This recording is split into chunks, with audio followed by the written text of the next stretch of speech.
Hey guys, welcome back to the Project Debo podcast. My name is Ray Manungi, and today is my second episode doing the review series. It's basically a series where we review the games from the last couple of days. For me, I have August 5th and August 6th for the 2020 NBA season in the bubble. These 2 days were interesting. Most teams had played 3 to 4 games by now. Let's start off. We had the Grizzlies Jazz. The Jazz won this game on the backs of Rudy Gobert.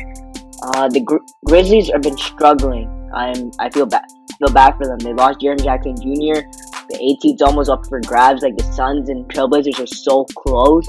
Like, it's almost a game away at this point. Like, the Grizzlies need to figure out something so they can start winning games again. Because at this position, I don't see them making the 8 seed. Next, we had the 76ers versus Wizards. This was an easy game. Joel Embiid just destroyed the Wizards. Ben Simmons did get injured.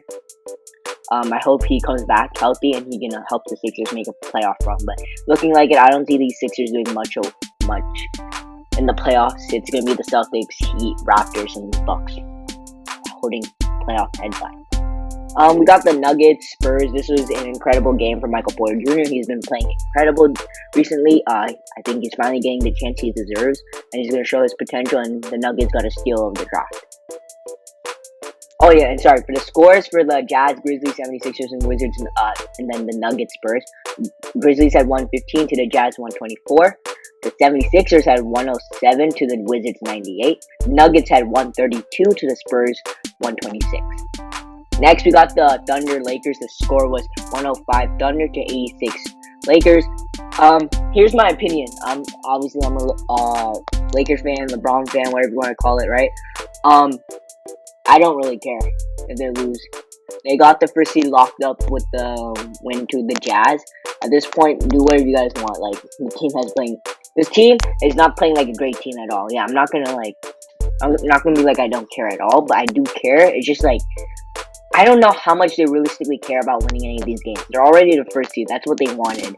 And LeBron's resting, and like, I just think a lot of Laker Nation is worrying about like what's happening to the team. Just wait until it's playoff time. The team's going to kick a whole different gear, and we're going to win the championship this year.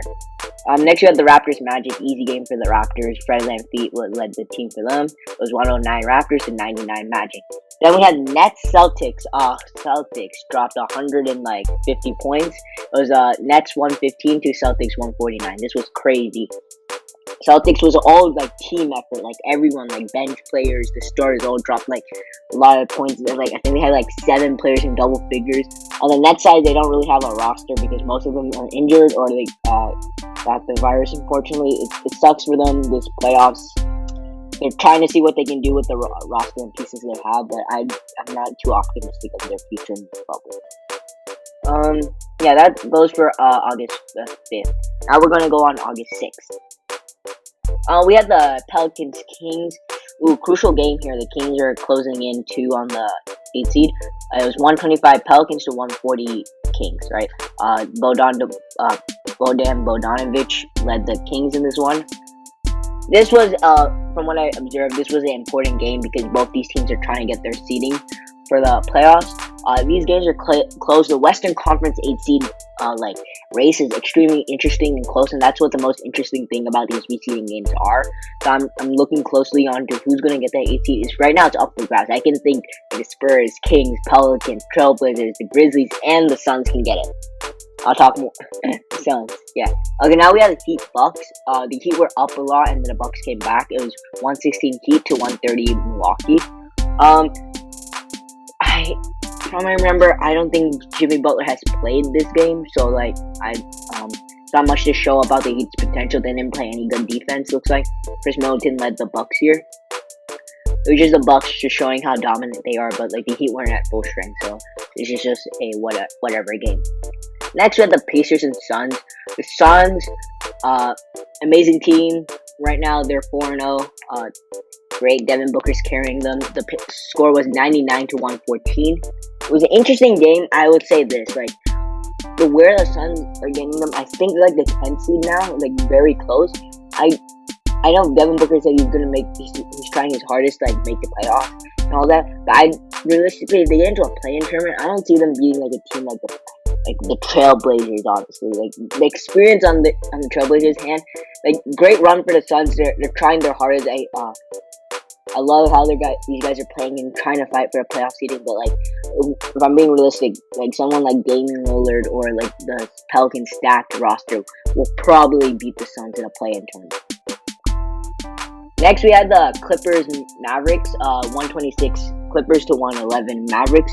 Interesting game here. Luka and Kristaps versus Paul George and Kawhi. They all played well. The Clippers just played a little better. The Clippers are trying to get their full roster back together, making sure they all have chemistry and all that. And yeah, these are good games for the Clippers to have rhythm. Next, we had the Trailblazers Nuggets game. The Trailblazers won 125 to 115. This is another game for Damian Lillard just trying to prove himself, trying to make sure his team goes to the playoffs and all that type of stuff. Michael Porter played it extremely well again. Michael Porter is having a career time in this bubble. He's proving that he is the future of the Nuggets. He's going to help them a lot.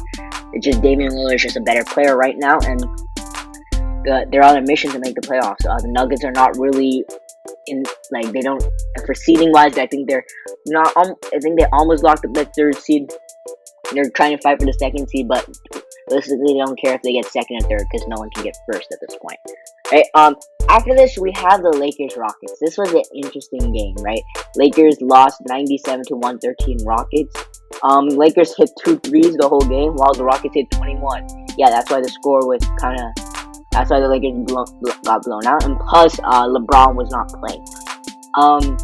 Yeah, like I said before, like Laker Nation, I'm just gonna go on a little Laker rant here, cause Laker fan here, right? Like I understand like our concerns on how our team's playing. Like LeBron hasn't been playing well at all. We can't hit threes. We can't hit open shots. Our defense is alright. We kind of play like a front-loading team too. Like if we're up at like 6 in the game, we try to the game is pretty much ours at that point. But we kind of have struggles coming back into games. I say don't worry about it for a lot of LeBron teams because like I seen this all towards the end of the year. Remember, I'm gonna talk about the 2017 Cavs, right? At the end of the season, they choked like a game against the Hawks that they should have won. They were up by 26 and they lost. For LeBron teams, towards the end of the regular season, they don't care. Even like 2018 Cavs teams, towards the end of the season, the Cavs were in a good position to get the 3rd seed. They choked the last couple of games and got the 4th seed. They really matter. They still went to the finals, right? So like, just when it's playoff time, like the intensity, like the performances will go up, like especially on LeBron's end. I know people are concerned with him.